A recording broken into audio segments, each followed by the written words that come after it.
안녕하세요. 해외 선물에 관심을 가지기 시작하면 가장 먼저 듣게 되는 단어가 바로 증거금, 레버리지, 만기일, 롱포지션, 숏포지션 같은 용어들입니다. 그런데 처음 접하는 사람 입장에서는 시장 구조 자체가 어렵게 느껴질 수 있습니다.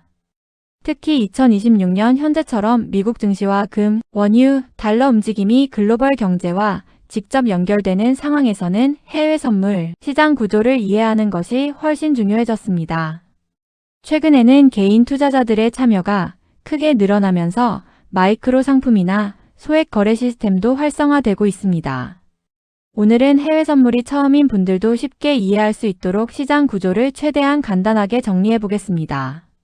우선 해외 선물은 미래의 가격을 거래하는 시장입니다. 쉽게 말하면 앞으로 가격이 오를지 내릴지를 예측해서 투자하는 방식입니다. 예를 들어 현재 금 가격이 앞으로 오를 것 같으면 매수를 하고 반대로 떨어질 것 같으면 매도를 할 수 있습니다. 여기서 중요한 점은 실제 금이나 원유를 직접 사는 것이 아니라 가격의 움직임 자체를 거래한다는 것입니다. 주식과 가장 큰 차이점도 바로 여기에 있습니다. 주식은 보통 가격이 올라야 수익을 내기 쉽지만 해외 선물은 상승과 하락, 양방향 모두 수익 기회를 만들 수 있습니다. 그래서 시장이 폭락해도 매도 포지션을 잡으면 수익 가능성이 생기는 구조입니다. 해외 선물 시장은 크게 거래소, 증권사 또는 브로커, 투자자 이렇게 세 가지 구조로 연결됩니다. 먼저 거래소는 실제 계약이 거래되는 곳입니다. 대표적으로 미국 CME 그룹이 가장 유명합니다. CME에서는 나스닥, S&P 500, 금, 원유, 천연가스 같은 글로벌 선물 상품들이 거래됩니다. 투자자는 증권사나 해외 선물 브로커를 통해 거래소에 주문을 넣게 됩니다. 우리가 HTS나 MTS로 매수 버튼을 누르면 그 주문이 거래소로 전달되고 반대 주문과 체결되는 방식입니다. 결국 해외 선물은 개인끼리 직접 거래하는 느낌보다는 거래소 중심으로 운영되는 중앙시장 구조라고 이해하면 쉽습니다. 다음으로 중요한 개념이 바로 계약입니다.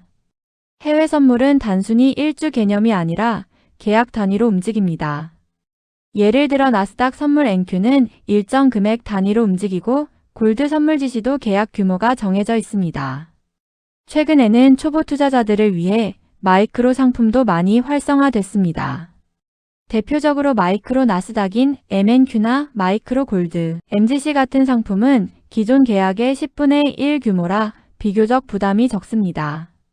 그리고 해외 선물 시장의 핵심 특징 중 하나가 바로 레버리지입니다. 레버리지는 쉽게 말하면 적은 돈으로 큰 금액을 거래하는 구조입니다. 예를 들어 실제 1억 원 규모의 상품을 거래하는데 필요한 돈은 일부 증거금만 있으면 가능한 경우가 많습니다. 그래서 수익도 크게 날 수 있지만 반대로 손실도 매우 빠르게 커질 수 있습니다. 많은 초보 투자자들이 레버리지의 위험성을 과소평가하는데 해외 선물에서는 가장 중요한 부분이 바로 리스크 관리입니다. 특히 2026년 시장은 미국 금리 정책과 글로벌 경기 둔화, 우려, 중동 이슈 같은 변수들로 변동성이 굉장히 커진 상태입니다. 원유나 나스닥 같은 종목은 하루에도 큰 폭으로 움직이는 경우가 많기 때문에 무리한 진입은 상당히 위험할 수 있습니다. 다음으로 알아야 할 것이 틱과 호가 개념입니다. 해외 선물은 최소 움직임 단위가 정해져 있습니다. 이걸 틱이라고 부릅니다. 예를 들어 나스닥 선물은 일정 포인트가 움직일 때마다 손익이 변합니다.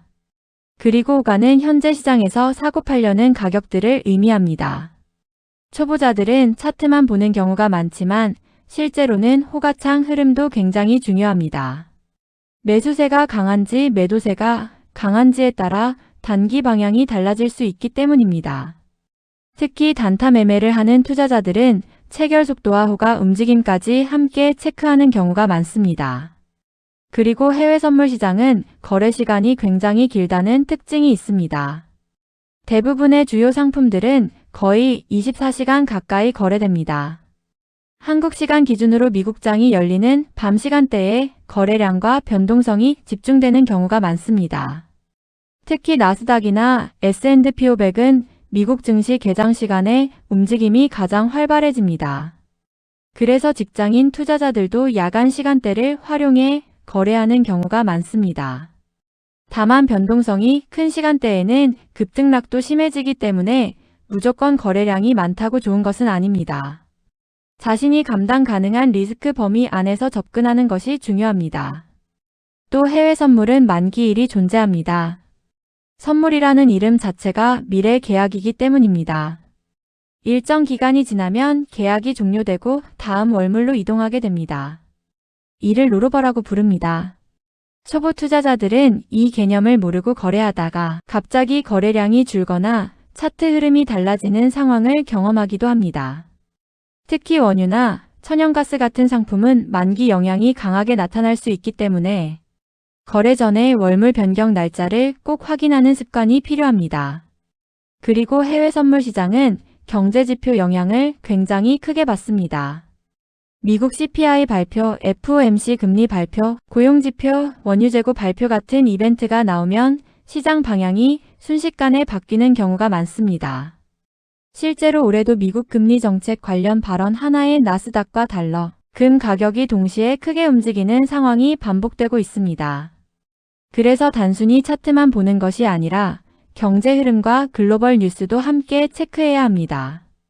해외 선물은 단순 기술적 분석만으로 움직이는 시장이 아니라 전 세계 경제 심리와 연결된 시장이라고 보는 것이 맞습니다. 마지막으로 초보 투자자들이 가장 먼저 기억해야 할 것은 큰 수익보다 생존이 우선이라는 점입니다. 해외 선물은 짧은 시간에 큰 수익을 만들 수도 있지만 반대로 큰 손실도 매우 빠르게 발생할 수 있습니다. 그래서 처음부터 무리한 계약수로 시작하기보다는 마이크로 상품처럼 작은 규모로 시장 구조를 익히는 과정이 훨씬 중요합니다. 해외 선물 시장 구조를 이해하고 나면 차트 움직임도 이전보다 훨씬 명확하게 보이기 시작합니다. 단순히 오르고 내리는 숫자가 아니라 왜 가격이 움직이고 누가 거래를 주도하는지 흐름이 보이기 시작하는 것입니다. 결국 해외 선물은 단순 도박처럼 접근하는 시장이 아니라 구조와 원리를 이해한 사람이 장기적으로 살아남는 시장이라는 점을 꼭 기억해야 합니다.